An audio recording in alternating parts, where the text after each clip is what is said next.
জুলাই হত্যাকাণ্ডের বিচারের পরিপূর্ণ রূপরেখা প্রকাশসহ 4 দফা দাবিতে স্বরাষ্ট্র মন্ত্রণালয় ঘেরাও কর্মসূচি দেয় ইনকিলাব মঞ্চ।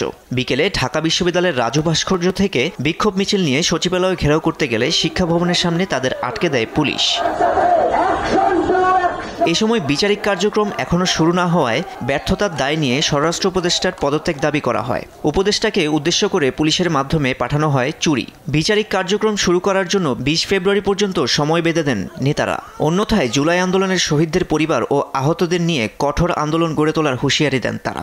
সেই চূড়ান্ত হত্যাকাণ্ডের বিচারের ঘোষণা 20 তারিখের মধ্যে দিতে না পারে 21 ফেব্রুয়ারি শত শত শহীদ পরিবার এবং বুলেটবিদ্ধ আহত ভাইদেরকে নিয়ে আমরা ইন্টারিম সুশীল আওয়ামী লীগ সরকারের বিরুদ্ধে চূড়ান্ত আন্দোলনের ঘোষণা করব। এ সময় উপস্থিত সংগঠনটির নেতাকর্মীরা বিগত ফ্যাসিস্ট সরকারের নেতাকর্মীদের সেফ এক্সিট দেওয়ার অভিযোগ করেন।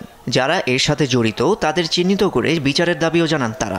রক্তের দাগ মুছে যায়নি এখনো, কিন্তু আমাদের ক্ষতগুলো তারা শুকায় ফেলতে চাচ্ছে বিভিন্ন অপকর্মের মাধ্যমে। ক্যান্টনমেন্ট থেকে যেই 626 জনকে সেনাবাহিনী সেফ এক্সিট দিয়েছে, তাহলে অবশ্যই তারা এই আওয়ামী লীগের পুনর্বাসন সর্বপ্রথম তারা করেছে।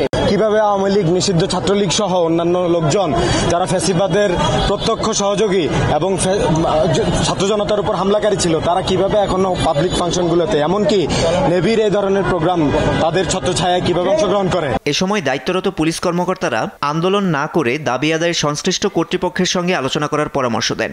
যাদের অনেক ছোট ছোট বিষয় আছে বা নিজস্ব স্বার্থ সংশ্লিষ্ট বিষয় আছে, এগুলো নিয়ে সংশ্লিষ্ট জায়গায় কথা বললে কিন্তু হয়। আবার একেবারে একসাথে যে সবাই সবকিছু আদায় করে নেবে, এটাও এটার ভুল ধারণা, যেটার কারণে এটা হচ্ছে। আর সবার মধ্যে একটা ধারণা যে আন্দোলন করলেই কাজ হয়, এটা থেকে আমার মনে হয় আন্দোলনটা বেশি হচ্ছে। এছাড়া পাবলিক প্রোগ্রামে গণহত্যাকারী আওয়ামী লীগের দোসরদের অংশগ্রহণ নিষিদ্ধ করে সরকারি প্রজ্ঞাপন জারির দাবিও তোলে ইনকিলাব মঞ্চ।